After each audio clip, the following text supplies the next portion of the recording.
them without the sort of central administrator's approval. Office 365 has updates automatic now. So in the past, you had to spend a lot of time updating. You had to buy new versions every 6 months or so. That's pretty much gone. Windows tends to update itself quite silently in the background now. The most you'll tend to see these days is every now and then when you shut down your computer, it will tell you that it's applying updates, but you really don't have to get involved in that. So you know that you've always got the latest security patches, the latest antivirus definitions, and the latest everything, just automatically. Simplified management. So again, I suppose this is what I was just talking about. Centrally, you can control the security you want to apply to your organization, all through Office 365 through Azure Active Directory. And this is the last of these slides. So simplified, managing users and devices with a single console. You can log into one screen and see every person that works in your organization that's got access to your systems. And you can reset their passwords, you can give them new access, you can change their contact details. Likewise, you can see all the devices. So everybody that's got a company or a charity issued hardware, that would register in with Active Directory. And you can then see what machines you own, what software is on these things. So you can now make sure you're complying with licensing rules. You don't have software that's been downloaded off the web, not necessarily illegally, but without following the right rules, or maybe you haven't fully paid for. And all of that can be automated. So you can simply allow users to enter a form, and it will create their account for them, create the access for them, and create everything they need. So really, it gives you an awful lot of power. Are there any questions at this point? There's a couple of questions. Again, I think we might cover some of this, Dom. So the first one is, how would I log into Office 365 from a different computer? Does it need to have Office 365 software loaded? Right, so absolutely not. You can log in from any computer, and I'm going to show you how to do that a little bit later on. Excellent. And the next question from Maria, I'm not sure we've got this on the slide, so maybe have a go with this one. Can you please cover how good these products are for accessibility? Audio reading for people who are blind, text being generated automatically for people who are deaf, and auto sign language. Okay, yeah, absolutely. What I'll do, as we go through the demo, I'll point out where the various accessibility options are. I might have to poke around to find them. I don't use them myself, but I know Microsoft spend a lot of time and a lot of energy on those very things. And one last question from Paul: where is Cortana located in Office 365? So Office 365 includes Windows nowadays, and Cortana is predominantly found in Windows 10. So if you've got a Windows 10 machine, it's normally in the bottom of your taskbar next to the Start button. If you remind me later on, I'll show you that when we go through the demos. Okay, back to you. All right, so what actually is Office 365? What's included? So we've already talked a little bit, in fact, quite a lot about the Office suite. And I think probably everybody's already comfortable and familiar with those. OneNote is a product within Office 365, which is effectively your Post-it notes, your sticky pad that you stick around the side of the screen. It allows you to quickly just type up sort of unstructured data, little notes. You can add pictures or drag and drop files and reminders. OneDrive is the tool. It's a little bit confusing, but the simplest way to describe it is OneDrive is where you store your files in the cloud. So if you store your files in OneDrive, while they may be on your computer, they're automatically synced into Microsoft's cloud and then available to you wherever you may be, whether you're on that computer or on a different computer. Sharepoint is the technology behind OneDrive, and that's really where your files are stored. It can be an awful lot more than that as well, though. Most people use it simply to save their files in a folder structure similar to how they do on their computer. So in C, and then they have a set, a couple of folders and subfolders. SharePoint's much, much more powerful than that, though. It allows you to store files however you want to, tag files, and then you can search and group files based on tags. So I may have a whole load of contracts that I've written stored in different folders all over the place. But if I tag them, and I tag it as a contract, I can then look in SharePoint and say, show me your contracts. And it will show me a list of all of the contracts from different folder locations around SharePoint. It does even more than that though as well. It can run websites. So it's not the best at this, but it can do it. Some companies do run their website on SharePoint, or SharePoint is behind the scenes. You can customize SharePoint so it looks, it looks like your corporate identity, and then you can publish that as a website to the whole world. Or what's more common is you run your intranet, your internal corporate or charity website that allows you to share news that you want to share to your staff, folders, a shared calendar perhaps, and even some workflows. So you can put forms up onto SharePoint that you can say, you want a new mobile phone, go to SharePoint, fill in the mobile phone request form, and it will automatically generate a workflow behind that sends emails to whoever has to approve it, or to O2 directly to actually place the order, or whatever you want to do. Power BI is a very, very, very powerful product called Power BI. There's effectively it's Excel on steroids. Okay, it allows you to query databases and produce some very easy to understand charts. So how it differs from Excel really only queries the data you have stored in Excel. Power BI will let you query data all over the place. So as an example, I get a report every day that gets some data from our corporate database. It gets some data from Google Analytics on who's been on my website. It gets some data from a file that staff edit up every day. And it gets data from a lot of different places. It brings them all into one place and then shows me a nice, really easy to understand chart or set of pie charts on what's going on in my business. Azure AD is Azure Active Directory. That's the directory of your users and your computers and your security.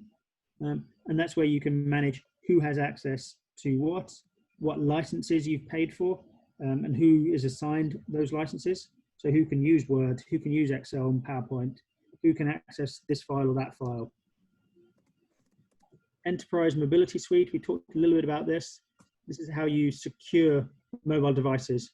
So if you have a bring your own device, a BYOD policy within your organization, this tool here will allow you to ensure that only people with up-to-date security can access your systems and access your files.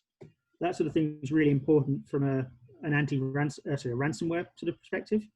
You don't want to allow people to have their own device that's never been updated, it's got no antivirus, but yet they can still access all of your files. Because if they are infected with a ransomware type virus, that could then affect all of your files and encrypt every file you have. Sorry, does everyone know what ransomware is? Yeah, okay. So the Enterprise Mobility Suite is a tool that helps you protect against remote devices, user devices not being fully up to date. Voice conferencing, it's kind of similar to what we're doing now. It allows you to chat and talk to people. But one of the beauties of Teams is you can use voice, you can use video, and you can integrate it with what are called standards-based video conference units. These are the big, very, very expensive Polycom and Tandberg type units that you may have seen in some organizations. So you can integrate with any kind of voice system, which is something you can't do actually with Zoom at the moment. Teams. I'm going to show you Teams in a minute. but Teams is Microsoft's relatively new collaboration tool. I can personally see Teams replacing email, Zoom, SharePoint, even someday maybe even Word and Excel, and being just one single application. It's a really very cool tool. It even replaces things like Yammer, which is Microsoft's internal version of Twitter. So you can actually have your own company Twitter if you really wanted to. And we're going to demo Teams in a lot more detail shortly. Planner is a project management tool that allows you to channel various tasks and helps you see what are all the tasks you need to do for a particular project, which ones are in progress, which ones are complete, who's working on every one. It's kind of a cut down version of Project, if anyone's worked with Project. And there are a ton more. These are just 3 further examples. I'll show you how many there are in a minute when I give you a demo. But Microsoft are constantly releasing other products. Stream is like a YouTube. It allows you to host video, and certainly if we're recording a meeting like this on Teams, you can save it straight to Stream, and then publish that in SharePoint so that anybody could watch this video back later. Flow is an automation tool. It allows you to sort of set rules that say, well, if this happens, then go and do this. If I receive this email, then go and copy this file from here to there, that sort of thing. And Microsoft are constantly releasing new applications, so I don't even know all of them. Most of them I never even touch because there are just so many of them. I'll show you what they are in a few minutes. Okay, so before we move on to demos, any further questions? Just from the chat box, and then we'll open it up to the floor. There's a couple of questions sort of going about the difference between SharePoint and OneDrive. I think that's a common point of confusion of why would you use one or the other? And sure, it's a really hard one actually. So OneDrive actually is SharePoint. It's just a nice interface on top of SharePoint to make it much easier for most people to use SharePoint. I'll do some demos and show you in a few minutes, but when you save something to OneDrive, actually what you're doing is saving it to SharePoint. And I think, I mean, I maybe this isn't how you should use it, Dom, but how VAC tends to use it is that we've got what we consider sort of company documents. So everybody has access to those, or some level of access to documents. But sometimes there's things that you're working on that aren't really relevant for the company file. So you could just sort of dump those documents in OneDrive instead. I think if you had a server, the way I would see it is if you had your personal space on the server, that's sort of like a OneDrive. And then if you've got the company files, that's almost how SharePoint's set up. I think that's quite a common structure that charities that I'm aware of use it. Not quite sure if that's how we should do it, Dom. Is that fine? I mean, the beauty is these are all, for you guys to use however is best for you.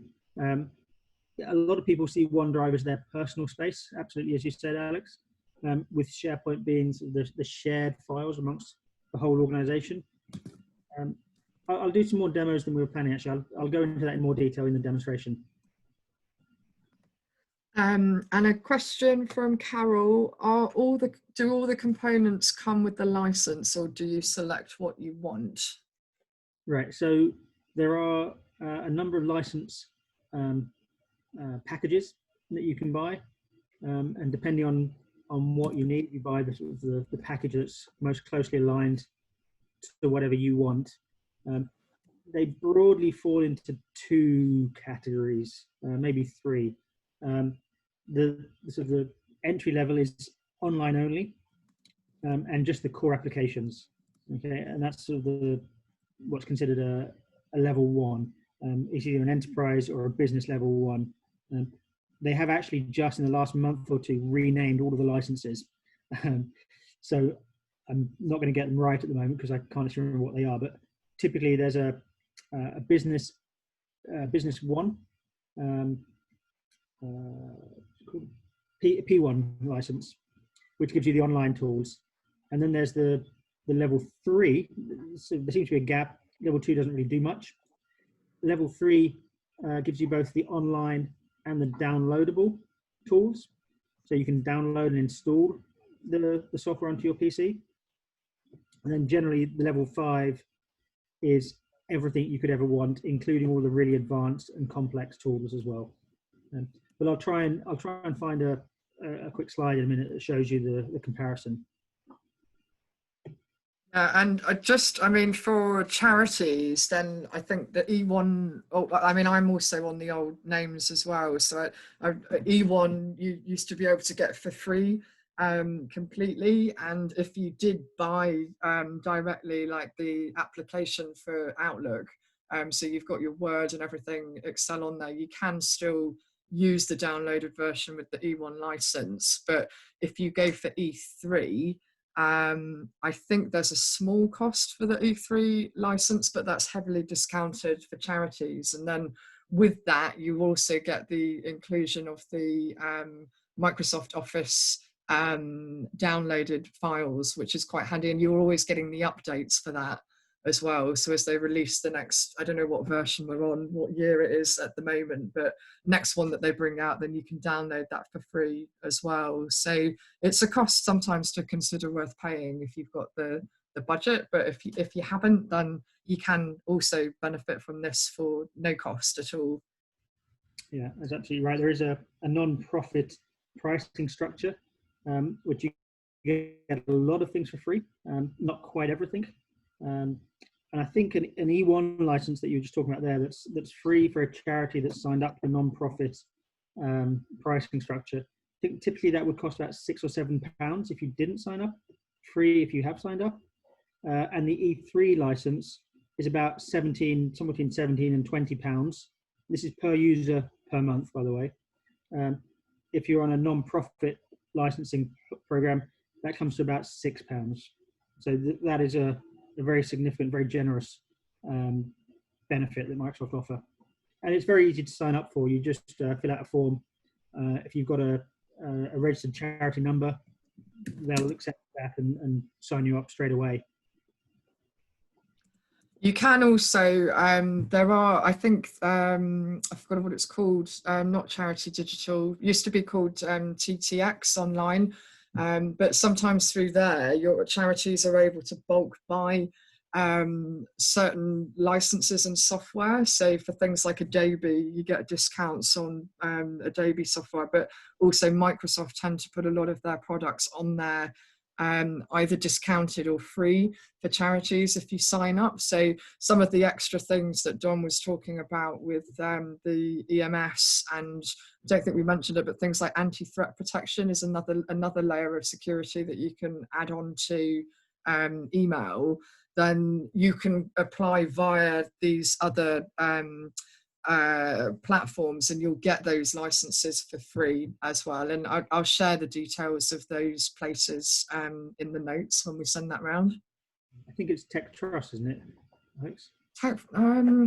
So I have to look it up now. It's so what's it called? Charity Digital Exchange. Yeah, but I'll put a link to that when the notes come out, so you can see what's available. We can send the licensing information around as well, Don. Yeah, if you want, I can show you the licensing page as well. Yeah, okay, great. Okay, any other questions, Alex, or shall I move on to the demonstrations? I think, can you store confidential documents on SharePoint securely, i.e. employment contracts only for employee and HR to see? Yes.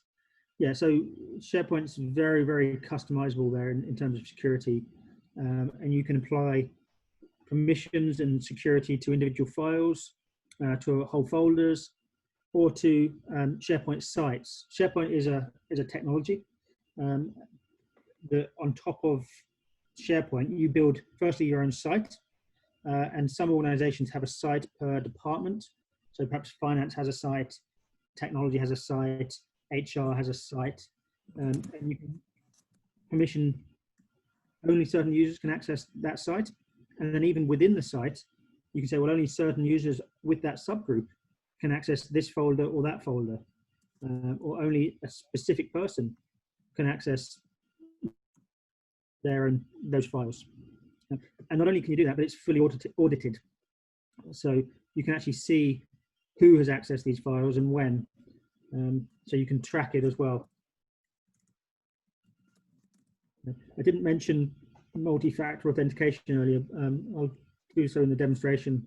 But again, with SharePoint and Mail, you can enable multi-factor authentication, which means not only do you have to have a username and a password, which is considered something you know, you have to have something you have as well, which normally is a phone or a token of some kind that gives you a code. So a lot of places, and you'll be used to this with your bank, you firstly log in with your username and password that only you should know. And the first thing that happens is it says, I'm now going to send you a code to your phone, right? So you have to physically have that phone with you to receive that code. So you can apply the same security to SharePoint. Okay. Should we go on to the demo, Alex, or are there any more questions? Yeah, I think that's it. Unless anybody wants to shout anything out at this stage, but bear in mind you're muted. Okay, well, let's go through the demo, and as people, so this really should be very interactive. I'm happy to go wherever you want to go with this. I've put some thought into what I think you want to see. But if you have questions, please wave and shout and whatever, and we'll try and direct the demo into what you're interested in. So we'll start with Outlook and Exchange. Okay. Outlook is the software you have on your PC, or the software you have in the browser. It's the way you read your mail and consume mail. Exchange is the server side. It's the actual infrastructure that manages emails and sends mails to other servers. So, as I say, it's your email server in the cloud. You don't need to have any infrastructure. You don't need to own any equipment to have even an internet line. You just sign up. You choose the Outlook option and the Exchange option. You set up your mailboxes, and away you go. Okay. It can be accessed from an Outlook application or a browser. So this is the Outlook application. You should all be I imagine you're all quite familiar with it. It's been around for years. It gets prettier and prettier. But you have your folders here, your mail here, and then you have your actual content email here. Can I just check quickly, Dom? Can everybody see the screen okay, or do you? Yeah, okay. Sorry, carry on. Yes. So that's Outlook, the installed application. Okay. What I'll now do is bring up a browser. Just give me a second. Bring up a browser with Office 365. So this is Office 365. In fact, I'll tell you what, I'll start right from the beginning. Let me close that.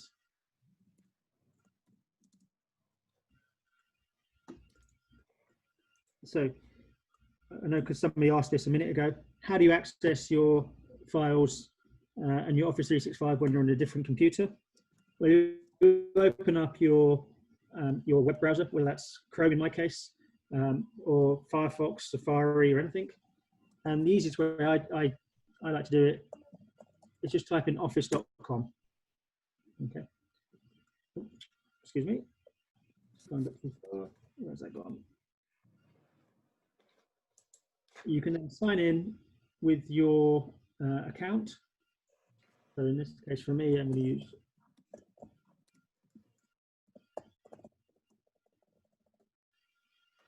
you sign in with your account, you enter your password. It takes you to this page, the Office 365 page. At the top here, you'll see all of the applications that you have access to online. So these aren't installed on my PC. Every one of these is a file, sorry, is a page I can access and view my data. So for now, we're going to use Outlook. And you'll see, I get to see my email very, very similarly similarly to the Outlook application. I have my folders down the side, I have my emails here, and if I click on one, I have the content here. And just to show you how similar that is to Outlook, like that.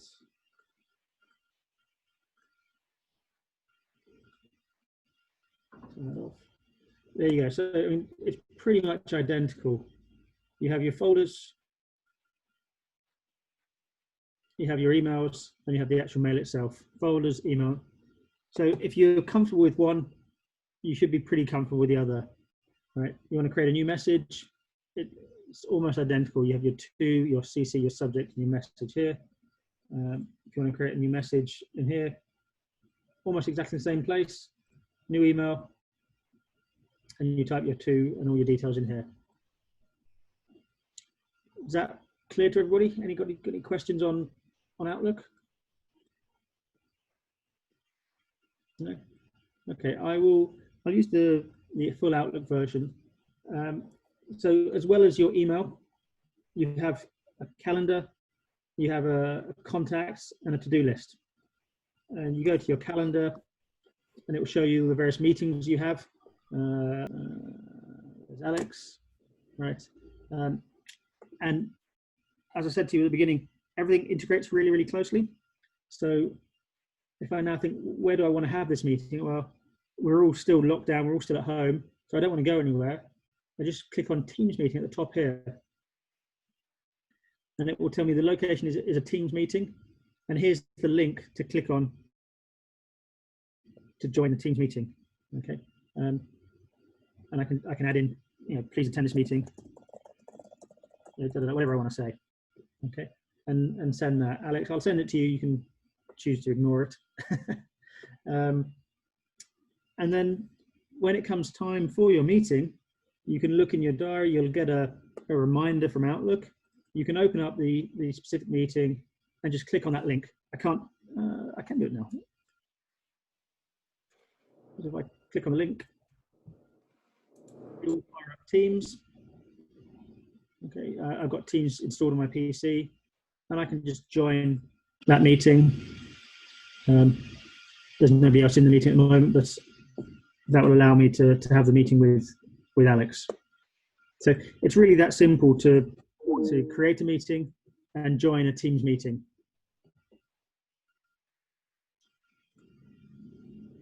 What else? Oh, if it's within your organization, you can also look at your scheduling assistant to help you find when to schedule the meetings. So I can't see Alex because she doesn't work in my organization, but if I pick a few people that do, I can see here that if I want to have a meeting with these 3 people, well, the only time that's free for everybody is 9 to 9:30. Okay, so I can book my meeting for this time. If I book it for 12 till 1, I can see that Andrew won't be able to attend because he's blocked out already. But I can see that Sarah's got a meeting straight before and a meeting straight afterwards, but she's free at this time. So this is really helpful to plan your meetings and to not have people say, well, sorry, I can't do it at this time. Can you make it an hour earlier? Can you make it an hour later?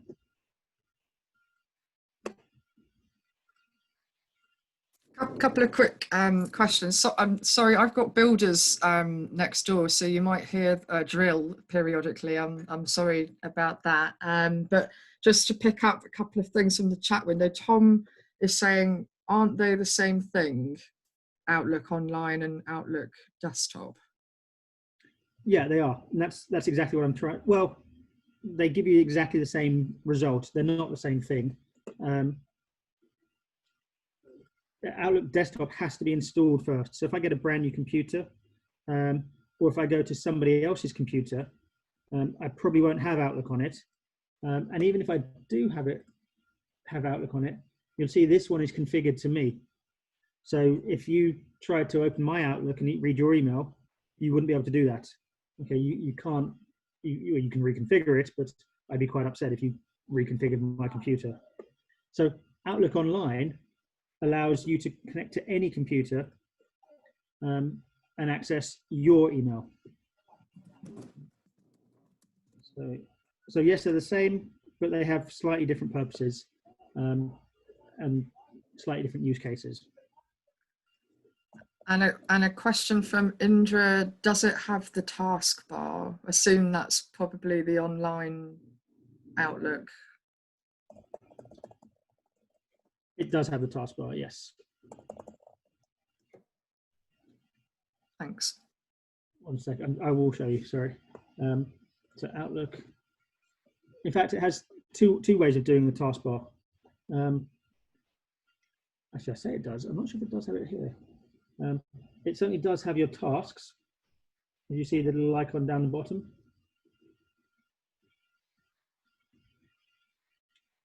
I don't use this, but it does have it. Okay, so I don't have any tasks, but you can access your tasks this way. Or have a quick look. Could you maybe take the videos of everyone off so we can see your screen a bit bigger? The videos of everyone? So on the screen share, we can see your screen, but also everybody's video on the Zoom. Can you try and minimize that and make the actual screen slightly bigger? Is that better? No, it looks the same. What are you seeing? You're not seeing what I'm seeing then. 1 second, I'm going to stop my video. Or maybe that's on the individual. Yeah, I think you have to minimize it on your own. On your own device. one, yes, individually. Okay. And you can move it around if it's in the wrong place. Go to the 3 dots in the right-hand corner and you pin the Okay, thanks everyone. No problem. Is everyone else seeing my screen okay? Yes. Yes, we can see your screen. Okay. Great. Yeah. Yeah, I can see it too. Okay. Thanks. So, yes, I think there you go. That's what you wanted to see, isn't it? You can see your calendar and your to-do list here. So, up here in the top right-hand corner, you have your notifications. You have your settings for Outlook, so you can change the look and feel. Sorry, your notifications here. Your calendar and to-do list. So I think I can make that. Yeah, I can configure that quite how you want it. I can open up my calendar to a separate window as well. So if I want to look at them both at the same time, I can look at my mail here and my calendar. How did you do that? How did I do what? Sorry. So we can see both at the same time, please. Oh, okay. So I'll do it again. So here, you click on the calendar mail icon, and then you see this icon here. This is quite a common icon with a sort of a window with an arrow pointing out. Whenever you see that, it means pop out, and it takes whatever you're currently looking at and pops it out into a whole new tab within my browser. Okay. Then what I did was just pulled that tab away from the browser to create a separate window. And one of my favorite features is if you drag a particular window to the left, you'll see, if you watch very closely, you'll see a little flash when the mouse touches the corner there, and it will just take up half the screen. And then you can say, what do you want in the other half? And I can, if I want to now, just make one bigger or smaller or whatever I want.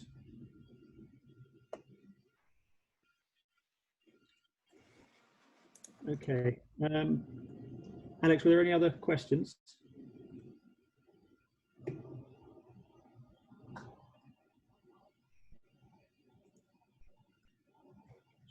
Alex, any other questions? Nothing from the chat window now. Okay, great. So let's move on from mail.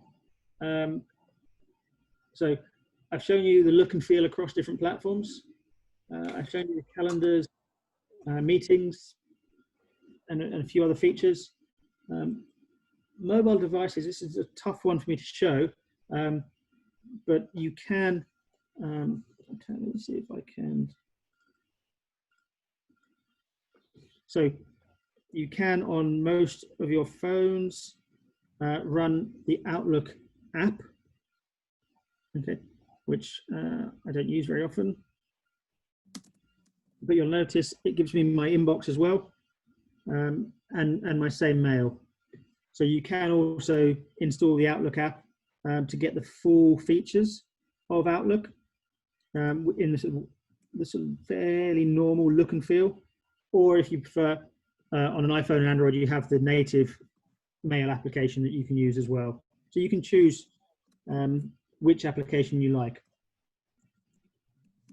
In regards to administration, so if you are an administrator of your Office 365 platform, or tenant as it's properly called, you have access to this admin panel, where you can do some simple things around managing your users. So if I take this person, for example, I can go into mail here, and I can look at what permissions are applied to her mailbox. So on this one, there are no additional permissions, but I could say I want, this person's maybe got an assistant that wants to send mail as her, or read and manage her mail. So you can come in here and add permissions and say, well, I want Dominic save. Okay. And now I will have access to read and manage this person's mailbox. I'll just quickly remove that because I don't want to read her mail. So you can add additional permissions. You sometimes don't want some addresses to appear in the global address list. So when you click on to and you see the whole list of everybody that appears in your organization, there may be some that you want hidden for group mailboxes or generic mail. You can just say no to that if you want to. Somebody was asking about automatic replies earlier. You can actually set all of these centrally if you want to. I recommend most of the time you let the individuals set their replies themselves. But if you wanted to, you could come in here and set an auto reply for that person. There's always two options, one for people inside your organization and one for people outside. So you may want to have a more generic message for people outside, whereas internally you may want to say, talk to this other person. So you can do that. Mail. You can also forward mail here. So perhaps this person's left or gone away for a long time. I want to come in here and say, well, any mail that's received to this person, I want to forward to somebody else. I just type in my address here. I can either keep a copy in the original person's mailbox as well, or not. So in this case, any mail received to this lady here, Aileen, would be forwarded to my mailbox, and she would never actually see it at all. Okay. So there's some fairly advanced stuff you can do very, very easily on a per user basis. If you get more advanced, there are plenty more things you can do, but they're probably a little bit too advanced for this call. If anybody wants to talk about them, I'm happy to explain them in more detail now or later on. Don, would you mind, there's a couple of people who have just asked about scheduling back to the calendar. Would you mind just showing that again? Sure. So do you want to see it, guys, do you want to see it through the browser or through the installed application? Does that make a difference? Which do you prefer? Okay, I'll do it in the browser because that's the cheaper version. So everyone's going to have this. Not everyone will have the full package. There are lots of different ways to schedule a meeting. But the normal way is to go into your calendar. Okay, and look for the time you want and create a new event. Okay, and in here you add your title, you add who do you want to come. I want this guy to come along. When do I want it? You say tomorrow. I choose the time, or perhaps I want it for all day. And you notice if I say all day, it appears at the top of my calendar. If I uncheck that, you can see here your hour by hour calendar view. Actually, I want this to be quite a long meeting. There you go. That's how long I need. Okay. Searching for a room. it can either, if you have rooms in your office, you can just type in the room name. You can actually configure Outlook to have individual rooms have their own calendar so that they can tell you whether the room is free or not, which is an absolute lifesaver if you have a lot of people fighting over 1 or 2 meeting rooms. Or you can just hit Teams meeting, and that will attach the link that I showed you a minute ago. And then in here, you type in your message and hit send. So this is the online version. You can also see the scheduling assistant. So I can see here that this guy is free all day today. So I can pick this time. There's no other conflicts. So that time should be free. But I can see Friday, tomorrow morning, not tomorrow, Friday the 14th, at 8 o'clock, he's busy. So I can't schedule a meeting with him then. Does that answer the questions? Or do you want me to go into more detail?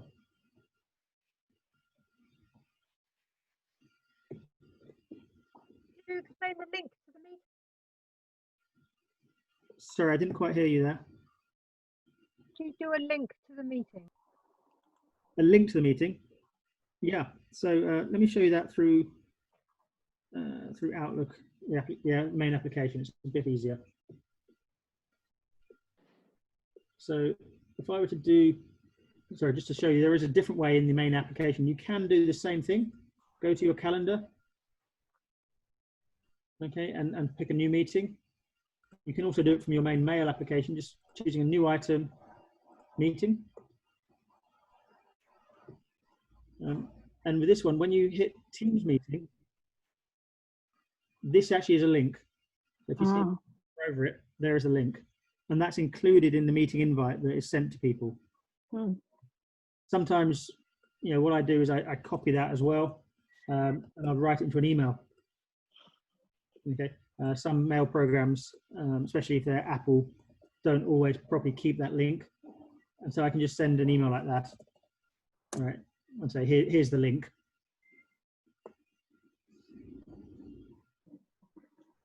Thanks. Okay. Right. Alex, any more, or shall I move on to the next slide? Oh, sorry, I'm muted. Quick question from Judy. I can only see emails sent and received since I started using a new laptop. How do I get my older emails back? Right. And she's using Office 365. Okay, so that really depends a little bit on where the mails were originally stored. So you have, let me show you here. You have a few options for storing mail. Okay. Do you see here where I've got my name and my email address? Anything below that, okay, is stored in my mailbox.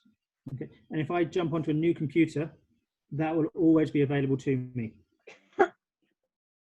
What a lot of people do, it's becoming a little bit out of fashion now, a little bit unnecessary, but you can create, I haven't done it for ages, you can create a PST file.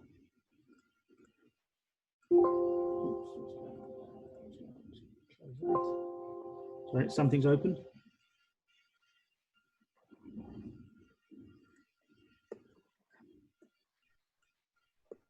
One second, excuse me, close. Okay, so in here, if you go into your mailbox configuration, there you go.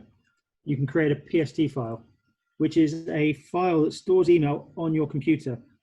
Okay, that's not stored on the server. So if your files are stored in a PST file, let's just call that test.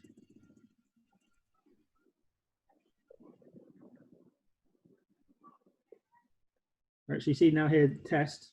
I can drag files from here. What do I need? Into test. Okay. And I'll now see that file here. So it looks like they're online to me, but this is stored only on my computer.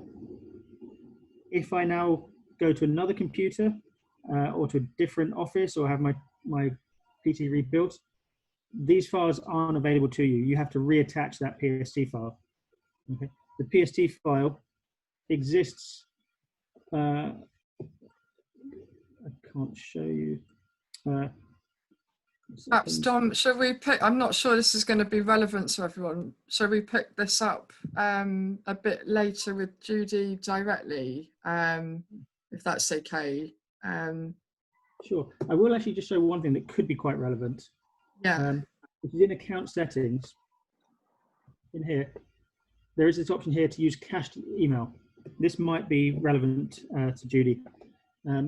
Cached email means it copies a file, copies emails onto your computer. And if you see here, I've set it to only copy the last year worth of emails. Thank you. Sorry, did someone say something? No, just said thank you. Okay, is that what you wanted? One question from Maria. Does the Outlook invite to a Teams meeting work if the external user does not have an Outlook account? Yes. Yeah, it doesn't matter what kind of account you have. I can send it to myself like that. Sorry, some email. I can send a new meeting request to anybody on any kind of email.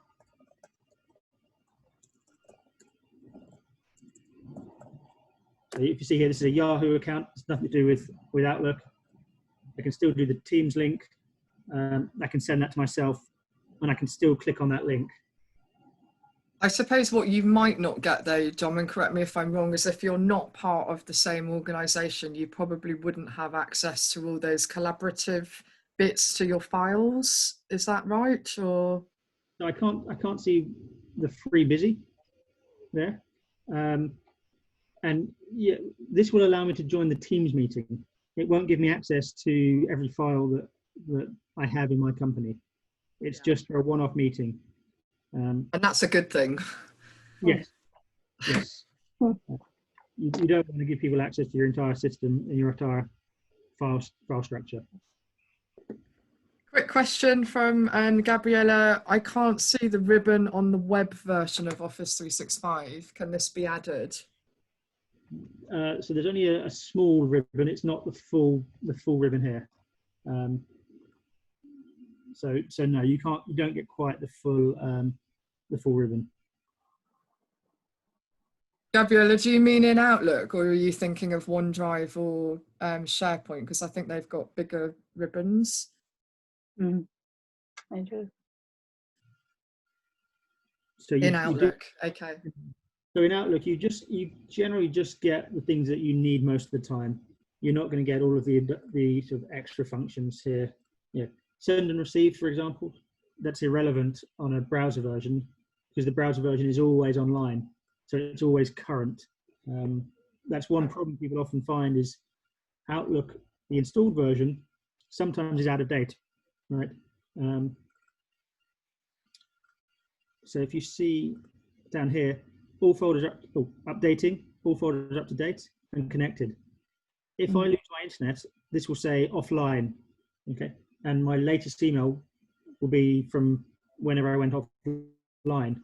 Whereas this one, you can't go offline. If you're connected to the internet, this will be the latest file you have.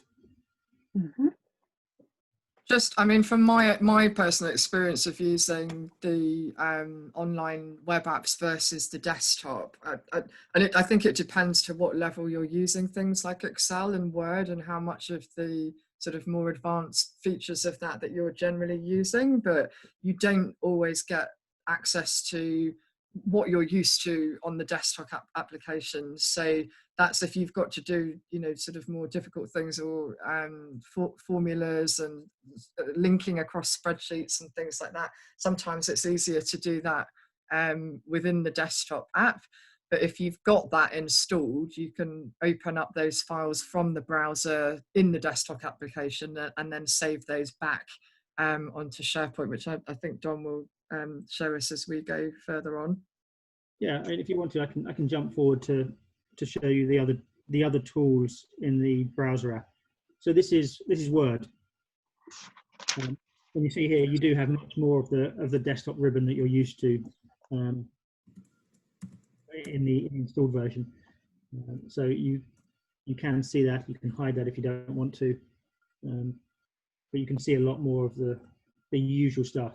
And all of the different Microsoft products are being developed at a slightly different pace.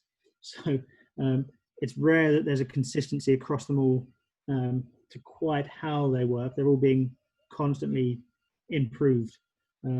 Word and Excel are pretty advanced, right? You'll probably find PowerPoint and Project and Visio are a little bit further behind. It's only quite recently that they've been available in a browser version. But generally, if you come back a few months later, you'll find whatever you're looking for has appeared.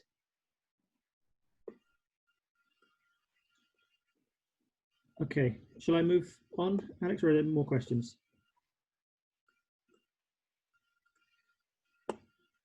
Sorry, I'm muted again. I think that's, yeah, I think that's it. Oh, what does the Teams meeting invite look like in Yahoo? I've never been able to receive an Outlook invite in my Yahoo account. Maybe we can come back to that one, John. Sure, I can come back and show you. But it depends a little bit on your mail client. If you look at Yahoo in the browser, it looks fairly normal. There'll be a link that you click on. If you have a different mail program, then it'll look a little bit different. It really depends on your browser and your mail client. Okay, so let's go on and look at Teams. So as I say, Teams is for voice and video chat. It's for conference calls and presentations, similar to this one. It also does instant messaging. But it's also really for collaboration. You know, if there's one tool you use when you're working remotely to collaborate with your colleagues, Teams is the one I would suggest. So where's my Teams? So this is what Teams looks like. Okay, and you have, unfortunately I don't use Teams with this particular account, but you have a feed, an activity feed that shows you what's been going on. If somebody's been mentioning me, you liked my comments. You have a chat window where you can just type and share files and messages. Teams within Teams. So this is really where the collaboration comes into its own. You can create Teams channels. So we have one here called Project Lion. We don't use it. I'll tell you what, hold on. I will sign out and I'll show you a much more active Teams. One of the big problems with Teams at the moment, everybody's sort of complaining about, is that it's becoming so popular and so common that most people have more than one Teams account. And you spend forever logging out of one and logging into the other one. Microsoft are working on it, and on the iPad and the iPhone app, you can actually just flick between Teams accounts, but on the desktop version, you have to log out and log in all the time. So here's a different account of mine. So we have a research team, and you can see that you can see when people join, when people leave, and you can see all of the history of the chat going back since the team was started. So this is very much like Slack. Some of you may have used Slack already. There's a few other tools, but this is very similar. However, where it's, in my view, much more powerful is at the top here. You have more features. So the research team has its own files. Now this is SharePoint. So in the back end, the files are stored in SharePoint, but Teams is a new way of getting into it. So you see some of this, if you're used to SharePoint, will look quite similar. I have the folders, I have the files, and I can open these files. I can synchronize them. I'm going to come to synchronizing in a few minutes. I can create new folders and files. So a new Word document, test. Okay. And that's now available. That file is now going to be available to everybody that's a member of that Teams research channel. Right, so if I just do that, so you'll see here, test appears. And if I go away and come back, right, files are there. I can see when it's been last updated and who last updated it. Okay. There are a ton of things that you can add in here as well. So we've got wiki. I don't think it's used. Oh, it is used. So, you know, what accounts do we have and who's the account manager? Please don't record any of this bit. Don't use any of this information. Meeting notes. This is OneNote. Sorry, I mentioned OneNote to you a few minutes ago. This is just where I can add in new notes, new comments, and write whatever I want to here. But I can also go and add a new tab. And Microsoft gives you hundreds of options. So I could add a new Word document. I could add planner, boards, and you know, there's hundreds of people that have built plugins for Teams. I don't recognize any of these, so I can't tell you what any of them do. But if you use any of these applications, then they're very useful. Yeah, so I don't use any of these, so I can't really help you. But Stack Overflow, that's a website for IT geeks.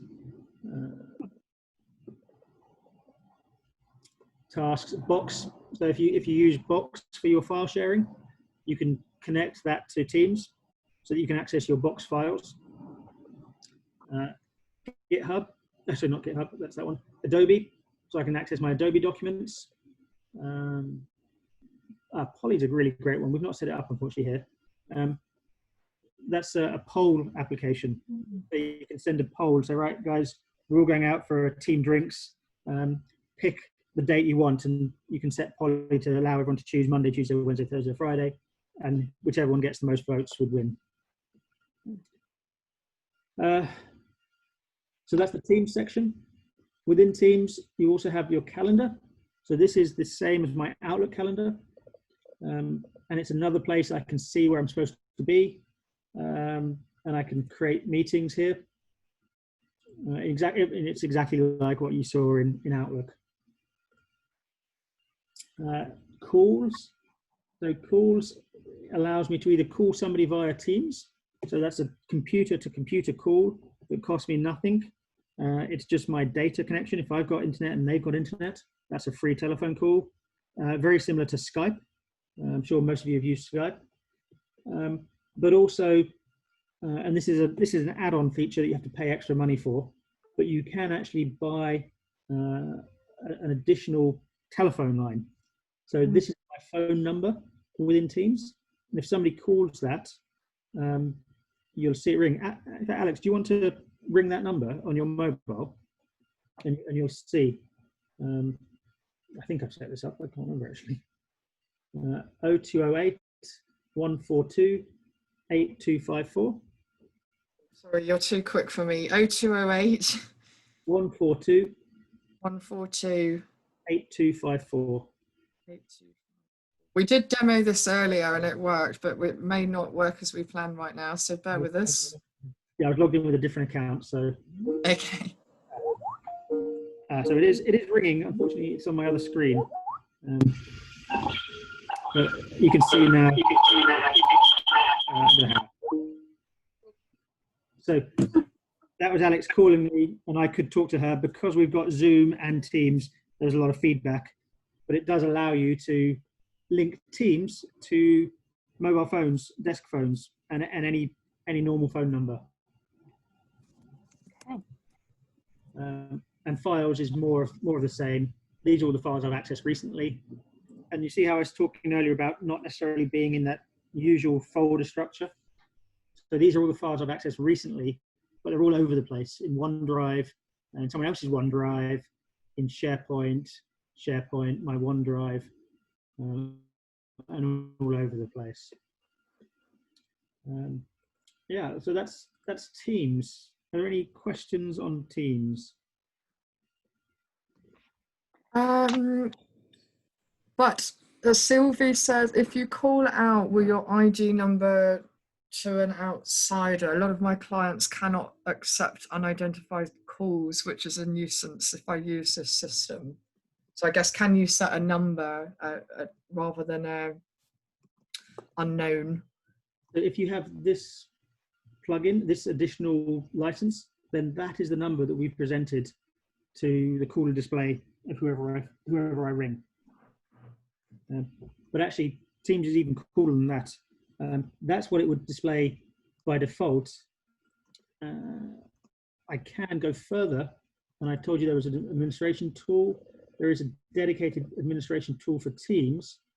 I can't remember exactly off the top of my head, but somewhere in here, there is the option to present a certain number, no matter who is calling. Okay, I can't show you that right now. But Paul asks, can we add any telephone number? Yes, you can. Hold on a second. So when you sign up to Teams, you get, Microsoft will give you some free phone numbers, depending on how many licenses you've purchased. And so you can use any of those numbers. And this here is a number that Microsoft issued me from their pool. It's my number as long as I want it. But I can, through a fairly complex process called porting, I can move phone numbers from my existing or from a previous phone system into Teams. So let me see if I can show you through this one. Teams.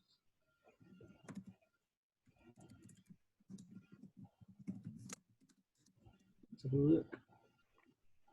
So this is the Teams administration panel, again, where the owner of the product will control it. I think it's under here. Phone numbers. So these are the phone numbers that I own in Teams, given to me by Microsoft.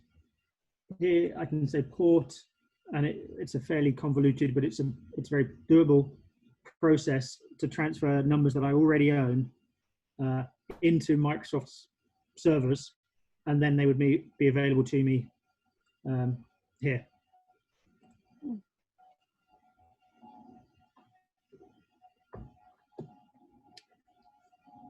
Any other questions at the moment, Alex? There's a question about tagging files, but perhaps we'll come to that when you show the SharePoint and OneDrive. Okay. All right. So yeah, I think that's probably everything with Teams. There are lots of things you can configure here around, conference bridge numbers, policies as to what can be shared with people in your organization, what can't be shared with other people. There's an option somewhere, so I can share PowerPoint or not. I can have a whiteboard or not. I can configure all of this to the level of security that I'm comfortable with. Teams does also have, I can't know how you do it. I don't think I have the right license actually, but it does also have a live conference option. So if you're giving a big presentation to lots of people, you don't want any of them to feed back. It's just sort of a presentation, a speech or something. You can do that as well. So that's another option. It requires the bigger license though, which I don't have on this account. Another quick question from Lydia. I often have an issue with my microphone in Teams. It's very quiet, that I never have in Zoom. Do you know why this might be? I've tried changing the microphone input and this doesn't work. There could be many, many different reasons for that. I can't really tell you off the top of my head as to quite what. The best thing to do would be to go into your settings here and your devices and see if there's anything in here that's wrong. You'll see here microphone. I only have the one. So quite often you have more than one microphone because maybe your laptop has a front microphone and a rear microphone, or if you've got an external webcam, that might have a microphone as well. Quite often what happens is you've got the other microphone selected. So check these settings and try, see if there's a different option there. Thanks. No problem. Anything else on Teams? I can just very quickly show you the activity as well, which I didn't show you. So activity here, you can see Richard has mentioned me. There you go. See, so I get a notification so that I know that of all of these messages, this one, wherever it was, there is relevant to me. I need to read that one. This guy liked one of my messages, right? And so you can see an activity log, an audit log almost of your activity on Teams. Accessing files, I've already shown you that. So any other questions? No? Okay. Office applications, Word and Excel. So I think I've already covered, the installed versus online application quite well. I can't really demo PC, tablet or phone, but I will just hold up to the screen that certainly on an iPhone, you can get all of the applications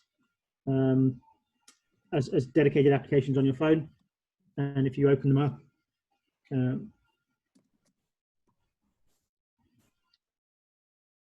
you get a fairly standard window that you're kind of comfortable with there. But I think the really cool thing I want to show you is co-editing or co-authoring. And this is where hopefully Alex and I have practiced properly. So within Word Online, I've opened this file and I have shared it just by clicking on here and saying anybody with this link, specific people are allowed to edit this file. And then I've typed in Alex's email address here, okay, and I've sent her this link, okay.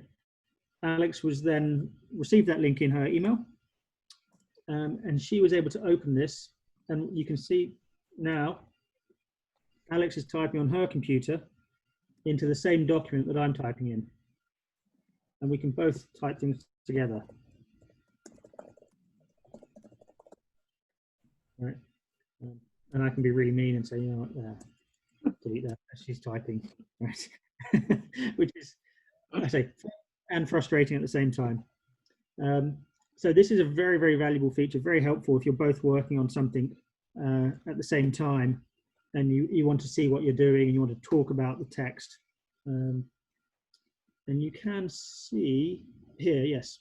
So in the top right corner, I can see everybody else that's sharing and accessing this file at the same time. So you can be sure you're not being spied on. And I can go to, it's a small document, but if I do go to location, it will take me back to where Alex is typing. Dom, can you just show how you shared that with me again quickly? Tom's asking. Sure. So in the top right-hand corner, by the way, there are lots of ways of sharing files. This is just one. I'll show you a few others in a minute. If you click on share, you get this send link option, and you have a few options. These will depend on how you've configured your your Office 365. You can set it so that you can only share internally within your organization, or that you can share some things externally, but perhaps read only, or you can completely open it up and share with everybody. So I can choose, so I can say just people within my organization with the link, or people that have already got access, which I've set through SharePoint, or I can say specific people, okay? And, oh yeah, sorry, let's start again. Specific people, do I want them to edit it or not? Okay, they edit it. You see, before I do that, I can also say they can't download the file. So they can read it, they can view it, but they couldn't download it and run off with it. If you allow editing, that's no longer valid. So I've chosen my settings, and then I just come in, I type the email address. Okay, so it puts her there. I can add a message. Here's the file, and I can just send it directly from here. or if I prefer, I can copy a link. Okay, copy that link, and now go into my Outlook and send that specific link to her. Or I could perhaps embed that link into a file somewhere if I wanted to share it that way. Does that answer the question? Yes, I think so. Okay. I tell you what, while we're here, let me go into SharePoint and just show you a little bit more about the security of that folder. How are we doing for time? We've got a little bit still.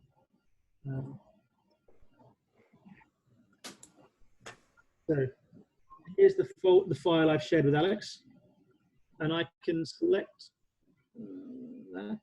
No, I can't. Here we go, and go to details. No, it's not what I want. Tell you what, I'm going to show you in a different place. 1 second. By the way, in any of the online applications, you can always click on these dots at the top corner and go to a different application. So I'm going to go to SharePoint now.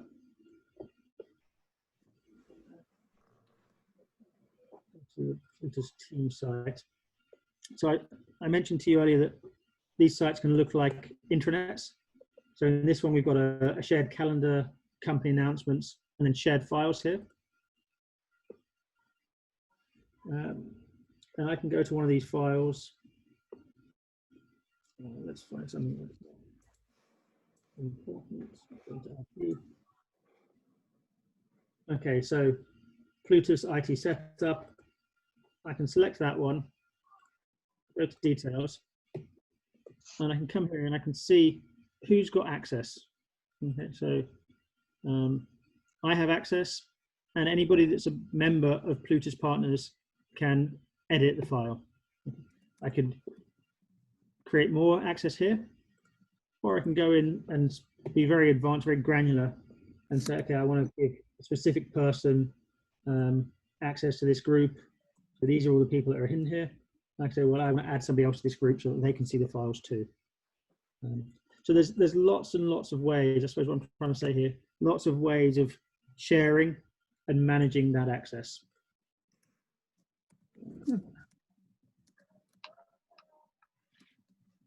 Yeah, okay, any questions on co-editing? Maria was mentioning about Teams. We forgot to cover accessibility, which we can jump back to in a minute, but is there anything relevant of accessibility to what you're showing now, Dom? Yeah, 1 second. Let's go back. So I've got to admit, I'm not an expert on the accessibility options. I don't need to do them. But let's go back into here.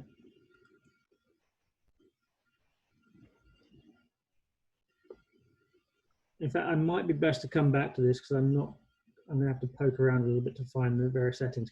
But there are options that will allow you to read this out loud.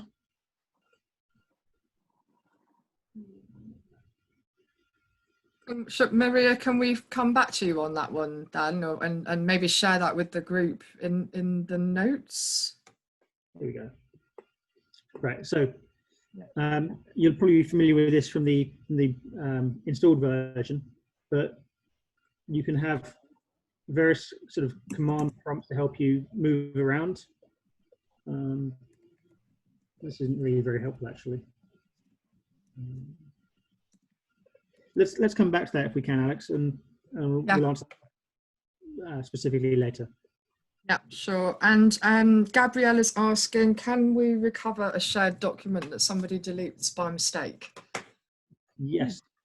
So there's a lot. So let's see if we got it here. So there is an option called version history with all Office 365 files. Okay. And you see here, it's not quite the answer to your question, but I'll come to that in a second. I can see every change that was made to this file. So an hour ago, that's what it looked like. Before I shared it with Alex, that's what it's looked like. Okay. And when I first created the file, that's what it looked like. So I can restore this file to any version that I want. If I've started writing new things or deleted something, I can go back and restore the version from an hour ago. Okay. It's warning me that Alex is editing it. There, but that would allow me to restore it, or I could just save a copy, call it version 2. Right there. So I've now got the original file back. On top of that, there is, you're really testing me. Oh, here it is, recycle bin.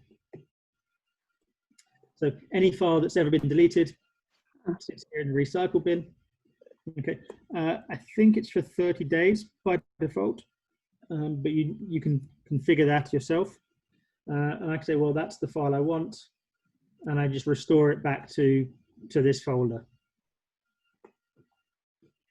So yes, the short answer is yes, you can restore everything, and you can even restore it to different versions.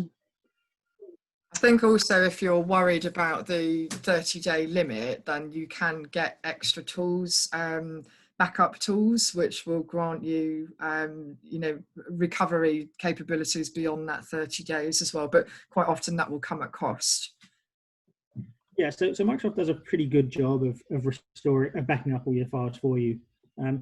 But if you're concerned, you should do a second backup. Microsoft is not perfect. There have been outages of 365.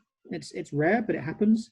And they only keep certain files for a certain amount of time. If you want to retain backups going back a couple of years for maybe financial records or HR records, you need to buy a plug-in tool and configure that separately.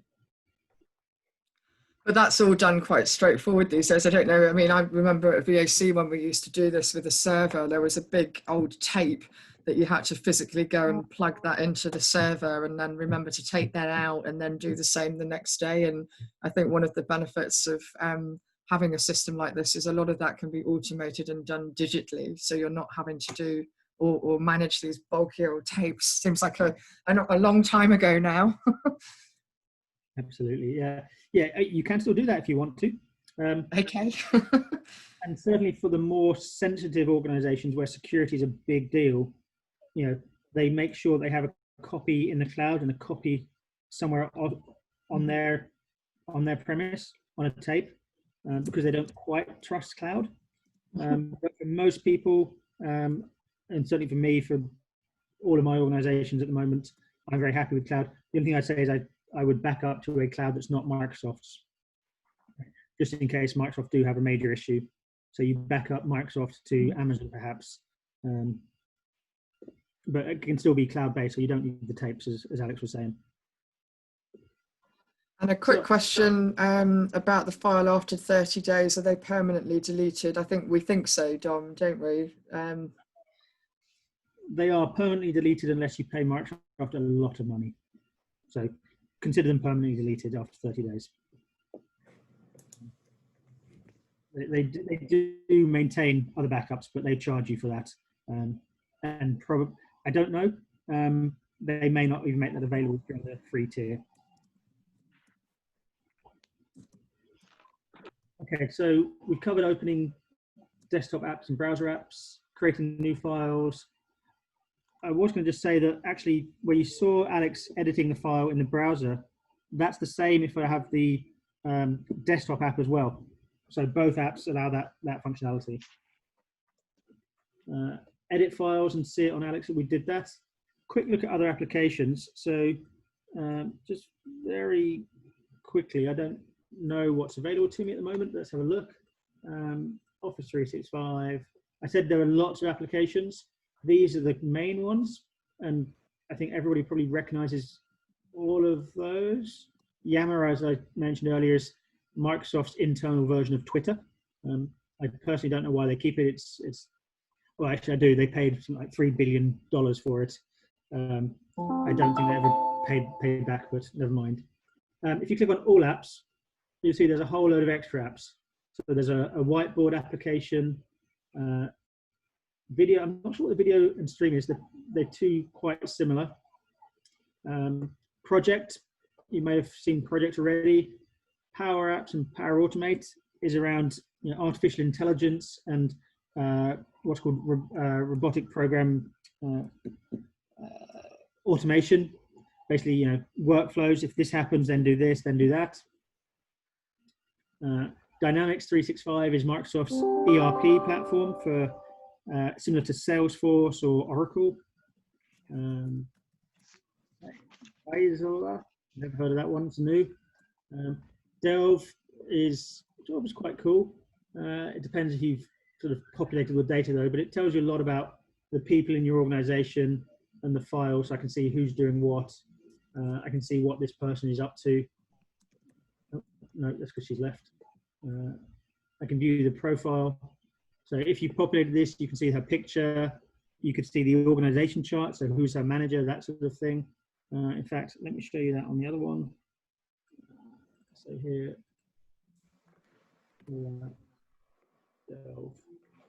probably going to work better in this console.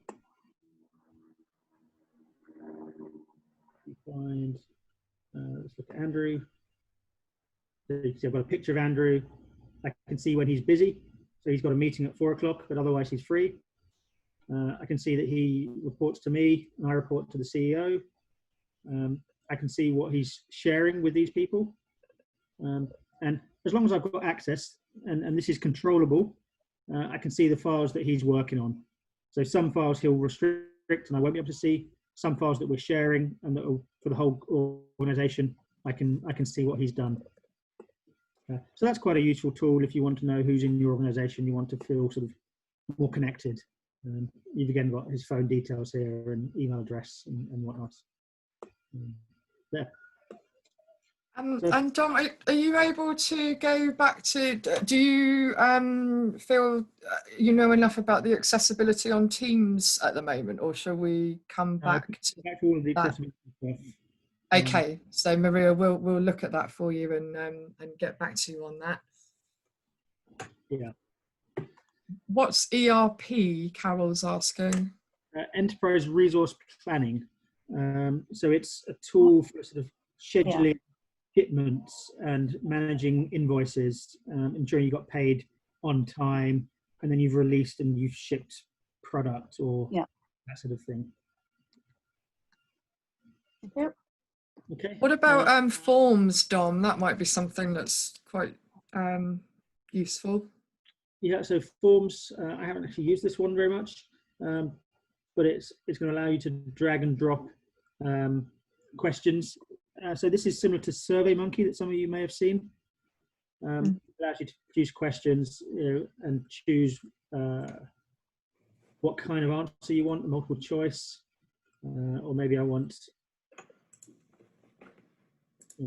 I think the forms is quite a new product, right? So it's fairly limited in what you can do at the moment, but it's growing. Okay, and you can get analytics on the results. Up here, you can preview what your form will look like when you send it out.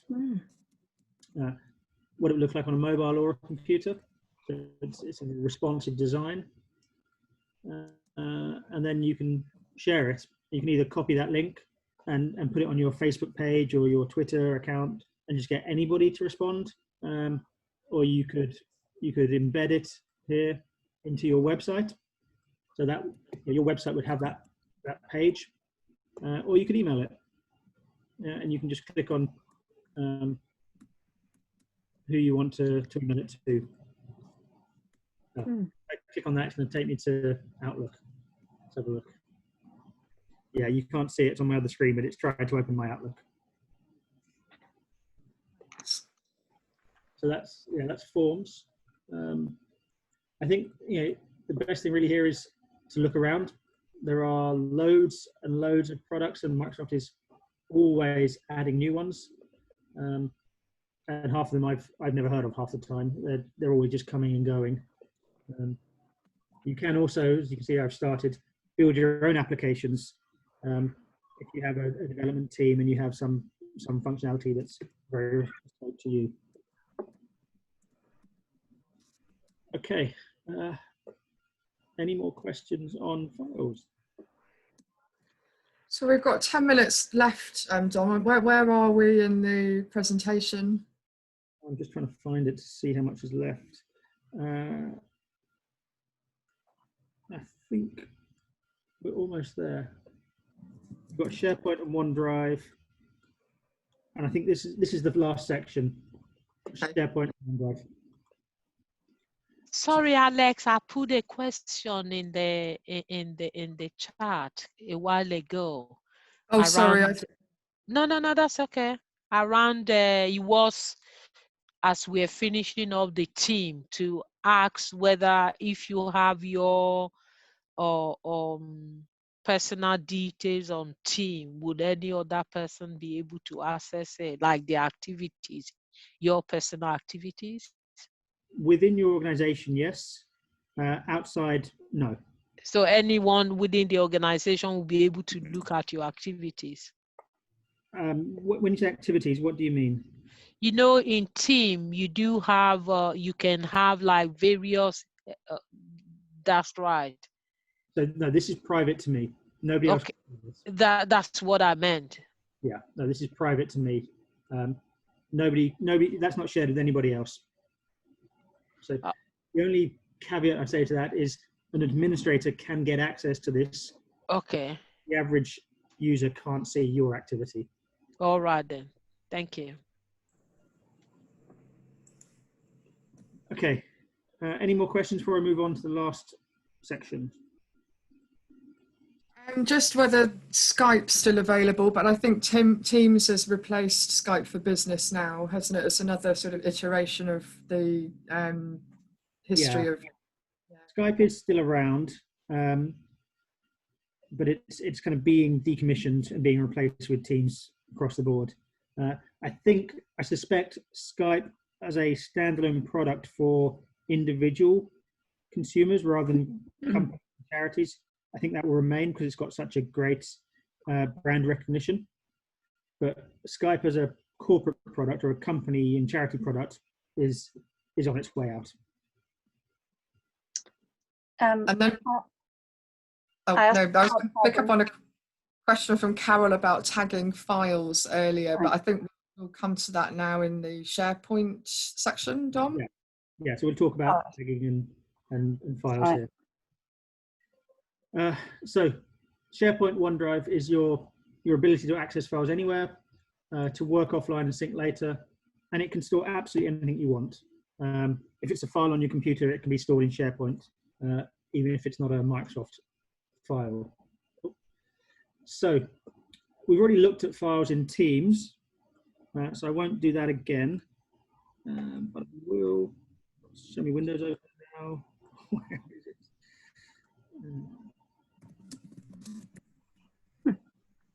Right, so I will show you SharePoint again. Here we go. SharePoint.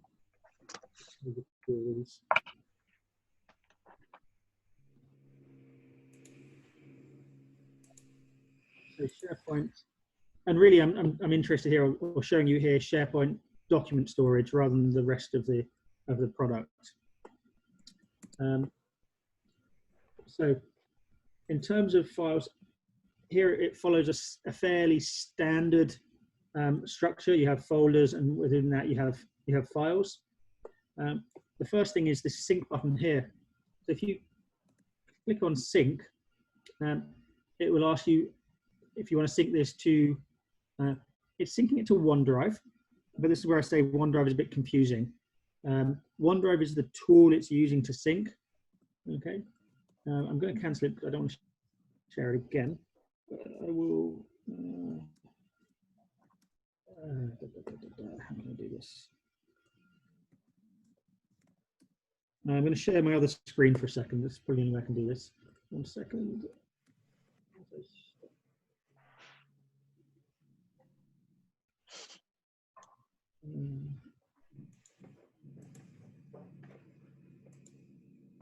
So you should be able to see my second screen now. And for some reason, it's not going to do that. It hides my taskbar. Oh, there you go. Can you see my taskbar here? Yes. So each one of these little clouds is a different company OneDrive account that I have. So you'll see this one here is grey and it's got the little arrows, which means it's updating, it's synchronizing to the cloud some files that I have here. Probably that test one I've recently downloaded. Whereas here you can see there's no arrows, so it's in sync. Okay, I'll go back to my main screen. Right, so you're back on the main screen. And this is File Explorer. Again, you're probably all fairly used to this. You've got your usual computer with your C drive and D drive and whatever. Then I've got the cloud and I've got OneDrive files. So these are personal files in my OneDrive. Only I can see these files. Okay. And I've got copies, personal files for this company, personal files for this company as well. Then here, where you see the little, I think it's a building. This is SharePoint. Okay, it's still controlled through OneDrive, but here, team site, you'll see that folder structure matches completely with this folder structure. Carolina, there you go. Okay, so this allows me, when I'm offline or not connected, I can still access these files, or I can go and see them through the browser. This is my computer, this is any computer. The status here tells me that this file is in the cloud, but I don't have it locally stored on my computer. So if I was offline, got on an airplane or something, I could see the file exists, but I couldn't open it. So let's go to IT. Whereas you see these ones have got a green tick. All right, that means that they're available on my computer. They're actually copied to my computer as well as online. They're always available on this device. Right, so it's here. I can work on it offline, and whenever I next connect to the internet, this will copy back into SharePoint and be available in here. Does that make sense for everybody? It takes a while to get your head around. Is it automatically saved through SharePoint locally? Yes. Yeah, so let me... as well as the cloud. So if I go into here, so it's an Excel file. Okay, so if I now add some new sheets, start typing some stuff in here. I'm not signed in.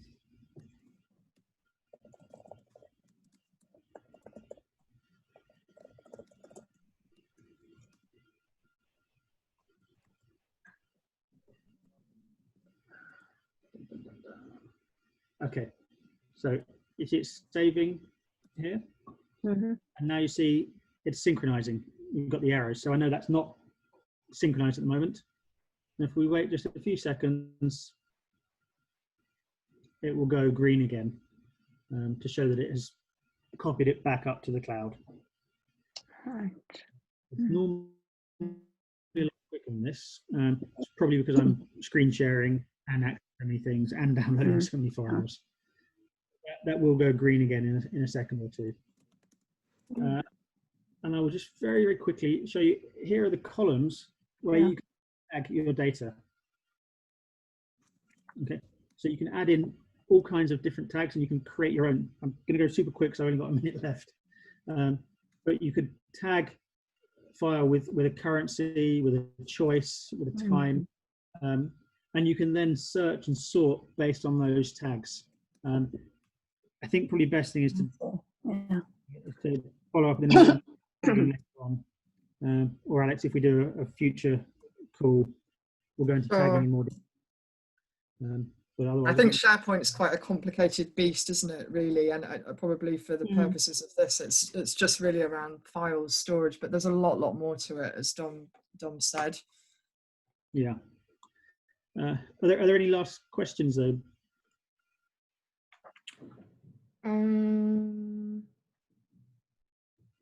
just to show you, here's a bit more about how you can use tagging. So I can look for files that have only been modified by this guy, right, or by this guy in the last 7 days. Right, there aren't any. That's how tagging works in principle. You know, you say, okay, well, it's kind of advanced search based on attributes. Right. Perhaps just obviously we've hit our time limit. We had a lot to cover, so I think we've done well, Dom, to get through all of that, and great everybody's asking questions as we go along. I don't know, just to sort of finish things, if you just want to say a little bit about if you were going to set up Office 365, for example, what might have to happen and what you should consider. Sure. So it's very simple to turn up. You simply go to office.com. In fact, let's start afresh.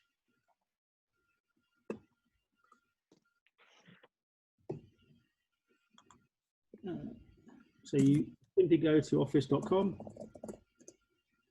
and I think you probably get Office, and it will ask you to sign up here.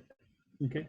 We didn't go into pricing. Maybe I'll send something round later, Alex, with pricing guide. Yeah, I can pick up a link because there's the not-for-profit pricing that we need to share. Yes, I think let's send something round on pricing later on. But you would simply buy, and it would ask you, okay, what is your business called? See how much I can do before it asks for money. Yeah, so I can enter an email address here.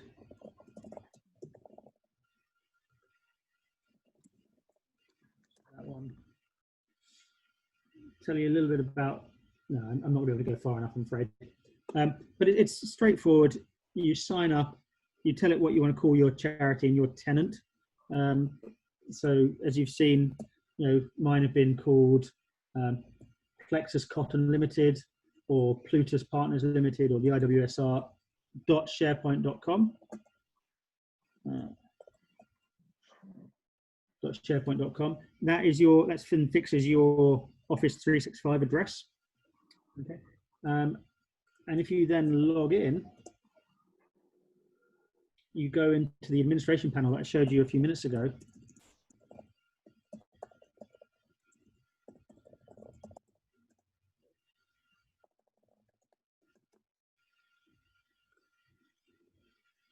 You go into the admin panel, and you have the options on the left here to buy licenses.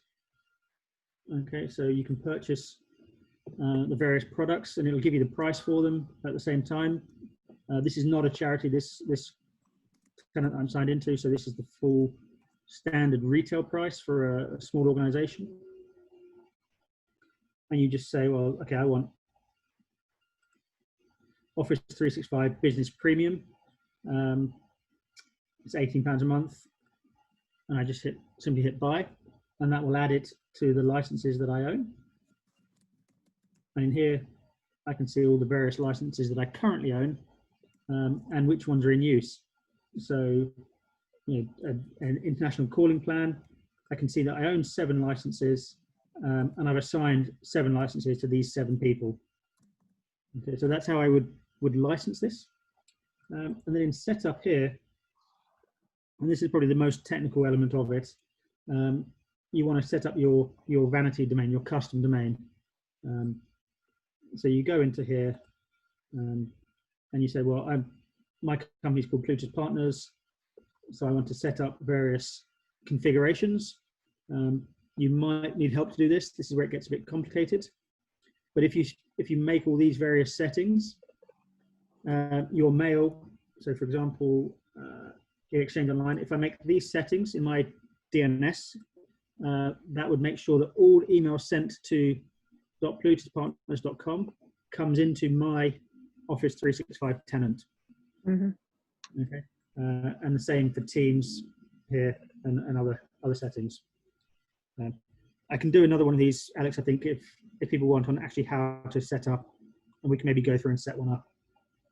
Yeah, maybe that's the next step. I think I was just saying on the chat window that I'll send out evaluation forms so people can let us know what they liked or didn't like, and also what would be useful as a follow-up from this. I know we've sped through things quite quickly, so yeah, I'm sure there's more things that you're interested to find out, and we're happy to sort of look at that for you. Also, just to say, I did record the session. I forgot for the first 10 minutes, so I've missed that first bit, but the majority of it is there, and I've been taking notes all the way through, so I just have to sort of edit those so they're not the incoherent ramble that they look like at the moment, but something a bit more streamlined for you. And yeah, just a massive thanks to Dom, really, who's taking the time out to plan and deliver the workshop. And I know Gilbert's there in the background, he's been very quiet, but thanks to Gilbert for joining us there as well. And yeah, just let us know what you can on the evaluations, and we'll go from there. Yeah, I am here. I've been keeping very quiet, but I think that was very good, Dominic. It's great. Glad you liked it. Thanks, Gilbert. All right, then. Well, we'll let everybody get on. And yeah, thanks so much for joining. Okay. Thank you. Bye-bye. Thank you. Bye. Thank you. Bye.